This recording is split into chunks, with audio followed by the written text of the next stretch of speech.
Pagpapatuloy ng ating kasong mangungulot, manunulot, nandito na naman ang kakampi ng sinasabing inagawan, hindi lang ng suki kundi ng jowa. Ann, humarap ka na.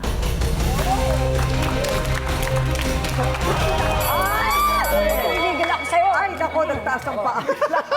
Parang ako talagang gano'n, no? Gano'n yung style, Bakla gano'n. ka? Oo. Okay. Ann, so ano naman ang masasabi mo sa nangyari sa kanila? Totoo po lahat ng sinabi ng beshi ko. Oo. Na itong bakla na to, mangnunulot na ng jowa, Walang utang na ng loob. istapa pa. Hindi mo kasi alamin ba yun ako Ay bakit? nako, yung paper bag ko nga, di ba? Anong paper bag? Ma'am, kasi gumagawa po ako ng paper bag, ma'am. Ngayon po, ito pong bakla na to, hindi lang po ng first week ng December. Papakita lang daw po niya sa mga kaibigan niya po. Ngayon po, hindi na po naibalik sa akin yung paper bag. Ngayon, pati po yung trabaho ko naapektuhan. Kasi, Dahil po sa paper bag na kinuha niya po. Ngayon po, pinapabayad po sa akin yung paper bag na kinuha niya po. magkano ba itong paper bag na ito? Hindi, ano po kasi yun, mga branded po na ano. paper- Branded na Apo. paper bag. Niloko niya rin po to. Okay. Magkano naman yung branded na paper bag na yan? 3,000 po yung halaga na, yung 30 pieces po kasi yung kinuha niya, ma'am. Ayun! So, ayan o nga, Hindi meron lang, pang ganun. hindi lang jowa yung kaya niyang kunin eh, pati paper bag. Uy, mahiya ka naman. Okay, Iba yan. Iba teka yung muna, mukha. Jazz, ano nangyari sa paper bag? 100 piraso yun. Dahil nawala rin po sa Stapa bahay. niya rin. Nawala? Paper bag. Nakuha rin po sa akin. Paper Nawala, bag na yun, nakuha stapa. sa'yo. Ano ba yan? Uy, mahiya ka naman.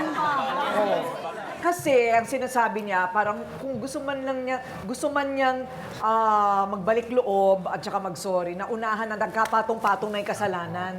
At saka yung galit ninyo. So hindi na rin siya, parang kumbaga, sige, galit kayo, di mo na ako. Alam mo yung ganun? Mali din yun eh. Kasi kung minsan kailangan mo harapin yung galit, tama ba yun? Dr. Love, pag may kasalanan ka, ano ba yun? Hindi ba't mas magandang harapin mo na lang yung galit ng yung kung saan ka may atraso? Kung may pagsisisi ka doon sa ginawa mong kasalanan, tatanggapin mo kung nagagalit sa'yo. Kasi yun ang consequence ng ginawa mo. Lahat naman ng kilos natin may consequence. Lahat ng desisyon natin. Pero ang magandang makita rito yung aminado ka na nagkasala ka, may humility, kababaang loob ng pag-amin sa kasalanan. Alam mo, kahit anong laking kasalanan natin sa Diyos, basta nakita ng Diyos na nagsisisi ka, meron talaga, hindi ka pa humingi ng tawad, may kapatawaran na. Ganun ang Diyos. Yun din sana ang gawin natin sa mga taong kasama natin dito. Na kung may nagawa tayong kasalanan sa kanila, aminin natin at humingi ng tawad. Ibibigay Tama. sa yun. Tama, tama. Yun na nga. Haharapin mo nga lang yung utang mo rin. May kasama kasing utang eh. Sana kung sorry lang. Ayun. Tapos dapat nagkapatong-patong na ang kasalanan kasi hindi lang yung suki at gamit ang na-estafa. Na-estafa din yung jowa niya. Ayun ang masakit. Sino ba itong jowa na pinag-aagawan nilang napaka-pogi siguro? Sino ba? Kamukha ba? Sino bang artista ang kamukha nito? Yan. Dieter Ocampo yan. Dieter Ocampo. Okay, o tingnan nga natin. Siya naman ang kakampi ng mga agaw umano. At siya ang dating kinakasama ni Ayesha na ngayon, kinakasama na ni Jazz. JR, pakita nga ng itsura mo, humarap ka na. Pogi, ang pogi. Pogi. Pogi mo. Paki-close up lang sa holding hands. Holding hands talaga sila. Sana all ang titibay. Kadiri. Kadiri pag-ibig. Mukhang pinaninindigan ni JR si Jazz. Bakit mas pinili mo si Jazz? Yung mga pagkukulang niya, kay Jazz ko po nakita. Ayun! Doon ka lang lagi sa labas. Sama kayo. Talaga. Ano yung mga pagkukulang ba na yon? Tulad po nung lagi po siya sa labas.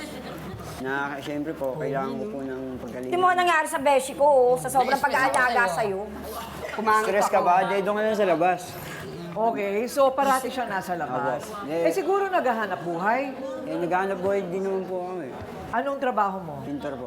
Pintor? Apo. So nagpipintor ka. Okay.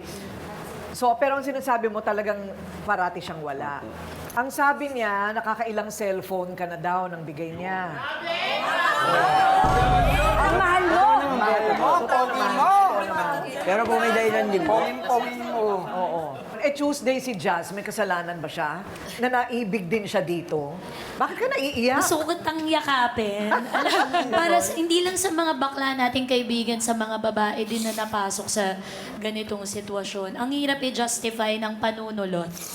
Ang hirap niyan, lalo na kaibigan mo nang galing yung mamahalin mo. Napakahirap niya. Pero ang puso, mahirap turuan. Ang nararamdaman, lalo na pagka malalim at saka napakatotoo, hindi napipigilan. So, para rin sa iyo ito, no? Alam niyo, ate ko rin umiyak siya nung hinawakan ni JR yung kamay. Hindi kahit ano nung simpleng paghawak lang ng kamay, damandama ko si Jazz. Hindi lang nila naunawain ang dami ng isang tao. Hindi niya masabi kasi ayaw niya magbigay pa ng problema. Sino? Si JR. Opo. So, kumbaga, parang, teka muna. So, medyo hindi ka na masaya kay Ayesha. Opo. So, Pero biglang... totoo lang po, Pero hindi alam mo po- na magkaibigan sila, di Opo. ba? Oh. Hindi po talaga si Jazz yung nanulot. Ako Hindi po yung talagang kusang lumapit. lumapit. Ikaw talaga yung Makate. Makatem. Nilod niya lang kung ano yung nararamdaman niya. Ha? Nakakita ka lang ng pera, sumama ka sa Hindi kanya. ko Hindi niya kailangan ng pera. Mukha kang pera. Pera kaya niya ngayon trabaho, kaya niya ang Kasi niya. so,